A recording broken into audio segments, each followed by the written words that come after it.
Bonsoir, mesdames, mesdemoiselles, messieurs guinéens. Voilà, depuis Bruxelles, cher moto guinéen, donc j'ai mon thème, ce thème politique sur la démocratie, n'est-ce pas? C'est vrai que nous chantons tous les jours, moi, je chante tous les jours la démocratie, je ne suis pas le seul. Mais bon, voilà, la démocratie, et c'est vrai, et malheureusement, il y a toujours de l'autre côté des gens également qui, en fait, n'apportent pas, je vais dire par là, de bonnes informations sur cette doctrine politique que je considère comme la meilleure conception politique pour organiser la société, la démocratie. Il y a beaucoup de désinformation actuellement, désinformation de la part également des propagandistes, c'est vrai, alors des populistes, n'est-ce pas? Alors, nous les retrouvons où, par exemple, maintenant en Guinée, les populistes qui désinforment sur la démocratie. Nous les retrouvons également au Mali, au Burkina Faso, au Niger et même la Russie, n'est-ce pas? On a vu Poutine finalement qui est tombé dans ce populisme. Alors, désinformant sur la doctrine démocratique. Alors, généralement, c'est de la part des populistes, des gens en fait, des égoïstes, hein, des gens qui en fait n'arrivent pas à maîtriser leurs émotions, vous comprenez, qui se battent pour le but personnel, n'est-ce pas?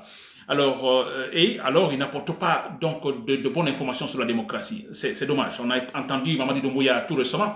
Alors non, pas il y a, je crois, quelques années, 2 ans, je ne sais pas, quand il est allé à New York pour l'Assemblée générale des Nations Unies. Alors, il a tenu là, en fait, un discours, et c'était clair, n'est-ce pas? Dans ce discours, il y avait pas mal d'éléments désinformants, c'est-à-dire en disant que la démocratie n'est pas bien pour le peuple africain, n'est pas bien pour la Guinée, vous comprenez, la démocratie c'est pour l'Occident, etc., etc. Mais, vous comprenez? Alors, toujours en Guinée, la démocratie divise la nation, avec la démocratie, bon, il y a trop de problèmes, en fait, communautaires, etc., etc. Ça, c'est la désinformation. Alors, je dis bien, ça vient, de tels discours vient toujours de la part des gens qui veulent garder le pouvoir, c'est tout. Qui veulent assouvir leur passion personnelle, c'est tout. Ils sont pas, en fait, ils sont égoïstes, n'est-ce pas? Alors, ils ne pensent qu'à eux-mêmes, pas du tout au peuple ou à la nation, ça c'est clair. N'est-ce pas? Alors, et c'est dommage c'est dommage parce que j'ai dit toujours la démocratie, elle est la meilleure forme de gouvernance, la meilleure conception politique pour gouverner, pour organiser une société. Et c'est vrai, mais le problème c'est que si je prends le cas de la Guinée, elle a été toujours mal appliquée. Alors quand c'est pas mal appliqué, écoutez, ça ne peut pas aller, n'est-ce pas? Il faut que ça soit bien appliqué. Sinon, ça ne peut pas aller. Alors, et qu'est-ce qu'on dit? Ah bon, voilà, c'est mal appliqué. On dit, bon, écoutez, vous voyez, la démocratie ne peut pas. Et regardez ce qui se passe tout récemment en Côte d'Ivoire. On a vu avec la proclamation des résultats donc en Côte d'Ivoire. On a écouté cette vidéo, je l'ai partagée tout à l'heure. Alors, vous avez eu des chiffres donnés concernant le suffrage exprimé. Le monsieur qui donnait, donc le monsieur sûrement du conseil ou de la commission indépendante ivoirienne en Côte d'Ivoire qui donne les résultats donc de ces élections d'hier. Alors, vous avez vu des chiffres que le monsieur donne qui ne concordent pas, n'est-ce pas? Alors, quelque part, on se dit, bon, écoutez, comment pourrons-nous parler en ce moment de la démocratie, n'est-ce pas? À part si elle n'est pas bien appliquée. Il n'y a pas de sérieux dedans. Et c'est vrai que c'est l'échec. On obtient, en fait, disons, le résultat contraire. Alors, en ce moment, on n'accuse pas la démocratie parce qu'elle n'a pas été bien appliquée, n'est-ce pas? Très bien. Alors, si je prends le cas de Mali, de Niger et tout ça, il y a beaucoup de propagande, donc beaucoup ne seront pas d'accord avec moi, mais c'est la vérité. Vous verrez les résultats quelques années après. Le Mali, comment on appelle, le Burkina Faso, le Niger. Parce que dans ces pays, effectivement, il y a ce qu'on appelle de la multiculture. En fait, il y a une multiplicité ethnique, linguistique, donc culturelle, vous comprenez. Alors, c'est vrai qu'on n'arrive pas à conjuguer les mêmes verbes. Et si maintenant vous venez au pouvoir, vous voulez imposer votre initiative, une seule initiative à toute cette multiplicité culturelle, linguistique, etc., etc., il y a un problème quelque part. Vous pouvez faire taire les gens. Vous pouvez faire imposer une sorte de, disons, je parlais de stabilité politique, mais écoutez, à l'apparence, c'est vrai. Parce que quelques années après, ça va durer. Mais un jour, ça éclate, c'est clair. C'est vrai, ce qui se passe au Mali, au Niger, disons au Burkina Faso. Et ce que Mamadou Doumbouya tente également. Et même où vous prenez le cas de Rwanda, écoutez, ça va, hein. Mais je crois, je vous dis, nous sommes des êtres humains, nous ne sommes pas de simples papiers. Le papier, quand on prend le papier est insensible. Vous faites ce que vous voulez, alors il ne se plaint pas, etc. Donc c'est différent. Nous, les êtres humains, nous sommes en fait sensibles. Donc tôt ou tard, ça peut éclater dans ces pays. Parce qu'on n'a pas suivi la forme qu'il faut réellement, la forme politique qu'il faut réellement pour l'ensemble en tenant compte de ces différences culturelles, etc., ou les différents discours, la façon de voir les choses. N'est-ce pas? Très bien. Alors, je suis sur la démocratie comporto-guinéenne, Nabil Kamara, depuis Bruxelles. Alors, il est vrai, c'est vrai, comme le disait d'ailleurs ce grand politologue américain, Tocqueville. Alors, il le disait dans ses états, dans ses doctrines états politiques, il le disait. Alors, c'est vrai, dans une crise politique, dans une crise économique, n'est-ce pas, dans un pays pauvre, il est difficile, ça c'est une vérité, il est difficile, disons, de faire prospérer ou de réaliser, en fait, ce qu'on appelle la démocratie, de faire asseoir la démocratie. C'est-à-dire quand les gens n'ont pas de travail, il n'y a pas de nourriture, disons, autrement, quand les besoins fondamentaux ne sont pas satisfaits, c'est-à-dire la nourriture et le travail, alors il est très difficile de faire participer cette population à la vie politique, à la réussite donc de la démocratie. Mais c'est vrai, les gens ont faim, il n'y a pas de travail, alors vous comprenez, ce n'est pas facile en ce moment. Peut-être ces gens vont essayer de participer à la vie politique, mais avec un seul objectif, il a faim, c'est pour avoir la nourriture, comme cela se passe sûrement quelque part en Guinée actuellement. Ça, c'est vrai, ça, c'est une réalité.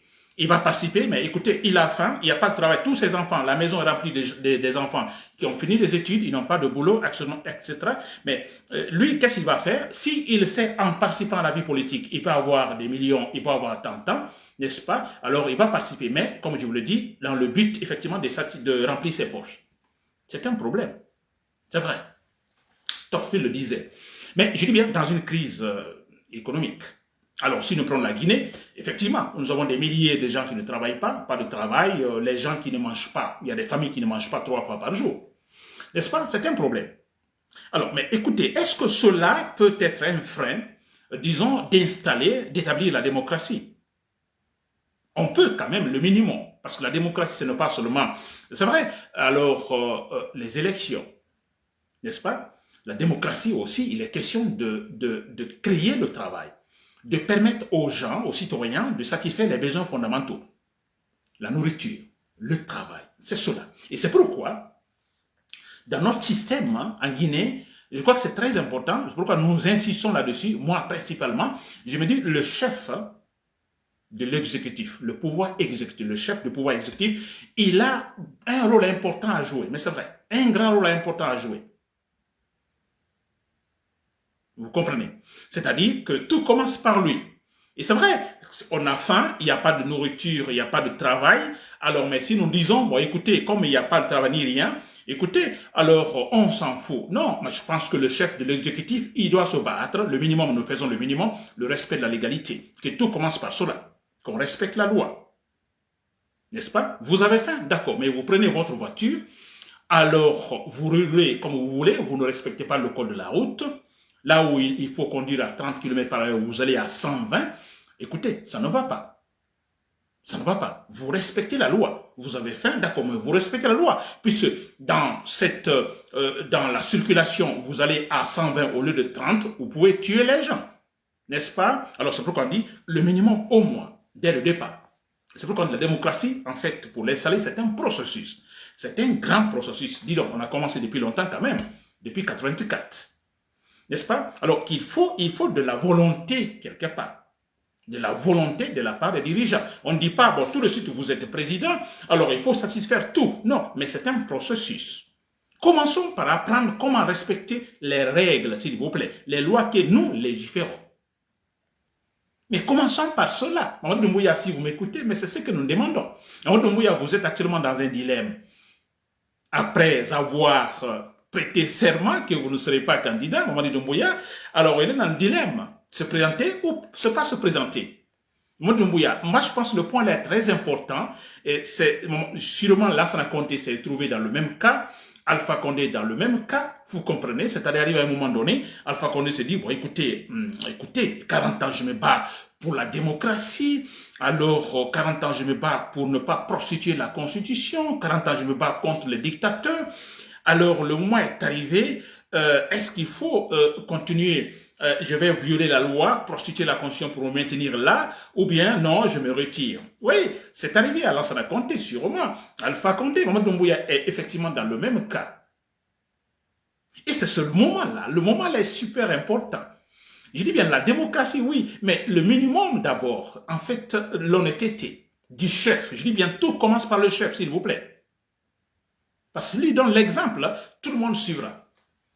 Mamadou Doumbouya est dans le dilemme. Alors, ne pas être candidat, nous savons ce que cela signifie. Dans le cadre, disons, de l'obtention de ce qu'on appelle sur la stabilité politique. Et se présenter en violant le serment, nous savons ce que cela signifie dans le cadre, disons, de l'instabilité, de l'installation de l'instabilité politique. N'est-ce pas? Je dis bien, la démocratie, dans une situation comme nous la vivons actuellement en Guinée, il y a la pauvreté, c'est une crise économique, les gens n'ont pas de nourriture, il n'y a pas de travail, c'est difficile. Mais s'il vous plaît, commençons par le minimum. Respectons que les chefs d'abord donnent l'exemple. Respectons les lois, s'il vous plaît. Je donne l'exemple sur deux pays que je connais très bien. N'est-ce pas?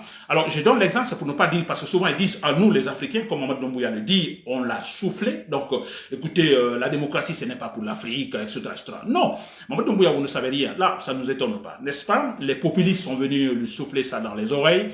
Mais non, je vous donne, ce n'est pas l'affaire de blanc ou de noir, s'il vous plaît. Je connais la Belgique, n'est-ce pas? Je connais bien la Belgique, le système politique belge et les débats politiques ici. Je vis la situation. Mais aussi un autre pays que je connais bien, c'est l'Espagne. L'Espagne, je connais très bien l'Espagne pour avoir donc vécu là, vous comprenez. C'est d'ailleurs en Espagne où j'ai en fait homologué mon diplôme de philosophie obtenu à l'université de Cancan. Je l'ai légalisé, homologué avec 2 années, donc c'était la condition, 2 années de cours de philosophie pour pouvoir légaliser. Donc je connais très bien le système politique espagnol, très très bien, n'est-ce pas? Alors, je prends l'Espagne. L'Espagne, c'est un pays, je dirais, franchement, quand je regarde comment l'Espagne a commencé, parce que c'est un pays que, en fait, c'est un royaume, depuis, c'est un royaume, mais à un moment donné, pour ne pas rentrer dans trop de détails, mais à un moment donné, donc il y a eu un coup d'état militaire de Franco, n'est-ce pas, qui a évincé le royaume. Le roi même a quitté, il a fui. Il est resté là beaucoup d'années. La dictature, Franco. Vous le connaissez, qui a même eu, en fait, qui était très d'accord, donc, de bonnes relations avec Hitler, Adolf Hitler. Vous comprenez? Alors, dictature à 100%. Et l'Espagne a connu des guerres civiles aussi. N'est-ce pas? Et quand Franco est décédé, n'est-ce pas? Donc, il y a eu, en fait, également un soulèvement également. Le roi, avec l'appui du roi qui était à l'étranger, qui a pu avoir des communications avec certaines forces à l'interne, n'est-ce pas, avec des partis politiques.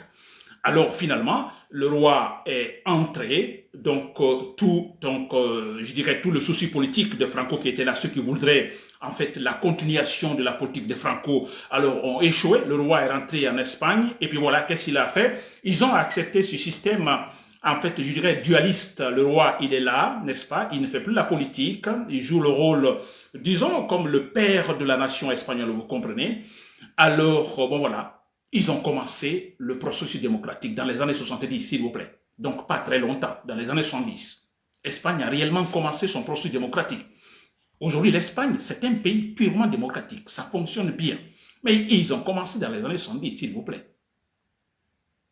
N'est-ce pas? Et là, avec la volonté, dans des difficultés. Et parce qu'en Espagne, n'oublie pas qu'il y a aussi ce qu'on appelle la multiplicité linguistique culturelle. Et quand on parle de multiplicité linguistique, voilà, culturelle. On ne pense pas de la même façon. On ne voit pas de la même façon. N'oublie pas en ce moment qu'il y a ce problème de dire, ici, ça m'appartient. Non, je ne fais pas partie du groupe. On voit par exemple en Espagne, le côté, non, il y a les pays basques et qui donc se sont battus pendant leur temps pour se séparer de l'unité espagnole, donc du royaume. et le côté aussi de Catalunya également, n'est-ce pas, qui, voilà, peuvent se séparer totalement du gouvernement assis, disons, à Madrid. Beaucoup de problèmes. Il y a eu des attentats. Beaucoup de politiciens ont été tués pour cela. Mais qu'est-ce qui a finalement conforté une situation politique qui a finalement mêlé à l'Espagne aujourd'hui? Aujourd'hui, on ne parle plus d'attentats, n'est-ce pas, la démocratie. Tous les partis politiques ont dit il faut de la démocratie. Le roi, la démocratie. Tout le monde, la démocratie. Pourquoi? Mais pas parce que la démocratie est née en Grèce, non, parce qu'on constate qu'elle est la seule forme, la meilleure conception politique pour pouvoir organiser la société. Parce qu'elle est neutre. Disons, la démocratie, elle est neutre. Vous êtes président, vous êtes neutre. Parce que la loi est dessous de vous. Même le roi, il ne peut pas s'imposer. Il respecte les principes démocratiques. Le Premier ministre est là, c'est lui qui nomme ses ministres, etc., etc.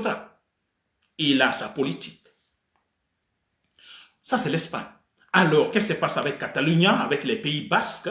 Il y a eu effectivement beaucoup de débats. Finalement, en disant, bon, écoutez, laissons les bombes, laissons les armes, essayons de nous asseoir autour de la table et discutons. Et c'est ce qui s'est passé. Discutons tous autour de la table. Et là, la loi au-dessus de tout le monde, les principes démocratiques, s'il vous plaît. Personne ne dira la démocratie m'appartient. Non, la démocratie au-dessus de tout le monde. Nous l'acceptons pour nous organiser. Et c'est ce qui se passe en Espagne. Franchement, en Espagne, je dis bien, ça fonctionne parfaitement et bien. N'est-ce pas? Il y a un problème avec les partis politiques. Le roi est là. Il est là comme, en fait, l'arbitre, en fait. Hein? Et disant, bon, écoutez, bon voilà, essayez de vous faire comprendre. Alors, il y a un premier ministre qui vient, il a des difficultés de former un gouvernement, d'avoir de l'alliance, une majorité pour former son gouvernement. Alors, il a des difficultés, il n'arrive pas, il démissionne. Le roi, il le rappelle, viens, tente encore, tente encore. S'il ne peut pas, il appelle un autre. Leader politique, viens, essaie de le faire, jusqu'à trouver, en fait, un dirigeant, un leader qui arrive finalement à conforter une coalition pour former un gouvernement. Ça, c'est en Espagne. Et ça, c'est grâce à la démocratie. Dans un pays multiculturel, s'il vous plaît, l'Espagne. N'est-ce pas? Ça, c'est l'Espagne. La Belgique, c'est la même chose, la Belgique. Il y a le côté francophone, je le dis souvent, il y a le côté francophone, il y a le côté néerlandophone. N'est-ce pas? Qui ne pense pas de la même façon, s'il vous plaît. Qui ne voit pas, disons, la vie politique belge de la même façon. Les néerlandophones veulent tout simplement la division de la Belgique. Ils se battent pour cela. Certains partis, disons, certains partis flamands se battent pour la division de la Belgique. Ils ne veulent pas le royaume, non, ils ne veulent pas cet ensemble avec, disons, les francophones. Mais qu'est-ce qui fait qu'ils sont ensemble? Qu'est-ce qui fait que la Belgique est là? Bien sûr, il y a le roi, n'est-ce pas, qui joue un rôle important. En fait, l'arbitre, il est là. Mais écoutez, la démocratie. Tous, que ce soit les partis flamands, les partis néerlandophones ou les partis francophones, tous utilisent la démocratie. Écoutez, appliquons bien la démocratie, appliquons bien les principes démocratiques. Et tous se retrouvent autour de la table pour discuter, s'il vous plaît. Multiculturel. Mais je vous dis, n'est-ce pas? Avec ces exemples, vous voyez ce que je viens de dire, et quand je vais en Espagne par exemple, mais qu'on ne dise pas, écoutez, Nabilaï, ils sont beaucoup en avance, etc. Non, non, s'il vous plaît. Je dis bien, je connais très bien l'Espagne, il y a encore des régions en Espagne, je vous dis bien, le taux d'analphabétisme est exagéré. Les gens qui ne savent pas lire ni écrire en Espagne. J'ai travaillé là, je connais avec des collègues, écoutez, je vous dis, qui ont des problèmes vous voyez, c'est-à-dire, qui ne savent ni lire ni écrire. Des amis, des gens que je connais en Espagne. Donc, il y a encore dans les villes en Espagne, il y a cela, s'il vous plaît. N'est-ce pas? Alors qu'on ne mystifie pas, alors non, ils sont des blancs. Non, ce n'est pas vrai, s'il vous plaît. Ce n'est pas vrai. Il faut être parmi eux pour le savoir, s'il vous plaît. N'est-ce pas? Alors, en Guinée, bien sûr, on peut le faire. C'est pourquoi moi, je me dis, Mamadou Doumbouya, détrompe-toi. Bon, Mamadou Doumbouya ne sait absolument rien. Alors, qu'on dise que la démocratie, non, c'est une source de problèmes. Alors qu'au temps de Sékou Touré, alors c'était pas la démocratie, alors tout était bien. C'est faux. Nous savons tous que ça c'est faux. Ça c'est faux. Pour que, si nous voulons véritablement une société, une véritable société guinéenne, n'est-ce pas? Il faut de la démocratie, s'il vous plaît. Il faut de la démocratie. Sinon, on ne peut absolument rien faire. C'est-à-dire, on est en train de couvrir une plaie, dire que tout va bien. Mamadou Doumbouya va s'imposer, hein, il va s'imposer avec les armes. Non, il a les forces spéciales. Voilà, écoutez, c'est une stabilité trompeuse, une stabilité trompeuse. On est en train de couvrir une plaie et dire que c'est guéri. Ce n'est pas vrai. À tout moment, ça éclate. Sékou Touré était là, puissant, super puissant, n'est-ce pas? On le comparait même à un dieu, demi-dieu, je ne sais pas quoi. Beaucoup de mystères autour de Sékou Touré, mais c'était du populisme. Mais il est parti. Qu'est-ce qui s'est-il passé? N'est-ce pas? Il y a eu, voilà, tout de suite, tout le monde dit, bon, écoutez, démocratie, voilà, on était content parce qu'on était, en fait, emprisonné, s'il vous plaît. L'esprit fermé. Et il ne faut pas, c'est pas naturel. Quand on n'est pas libre, ce n'est pas naturel. On doit être libre. N'est-ce pas? Alors, voilà ce que Mamadou Doumbouya est en train de faire. Si vous me suivez, Mamadou Doumbouya, je pense que Mamadou Doumbouya, vous êtes dans le dilemme. Hein? S'il vous plaît, je vais vous demander, s'il vous plaît, pensez bien, seul dans votre chambre, seul, éteignez de la lumière, totalement sombre dans votre chambre, regardez le plafond dans l'obscurité totale, vous verrez de la lumière, de la bonne lumière, c'est-à-dire la vérité. N'est-ce pas? Mais c'est clair. Alors, c'est quoi? Ça signifie tout simplement qu'il faut la démocratie, il faut dire la vérité, ne désinformons pas. Vous écoutez Ousmane Gawal Diallo, vous écoutez Selou Baldé, ces traites viennent de l'UFDG, alors qui hier chantait la démocratie, la meilleure forme de gouvernement, la démocratie, la seule forme de gouvernance capable, disons, de défendre les citoyens contre l'arbitraire ou l'abus du pouvoir, il le disait. Ousmane Gawal Diallo, aujourd'hui, ils disent le contraire totalement parce que tout simplement, ils veulent garder, disons, une position sociale, n'est-ce pas?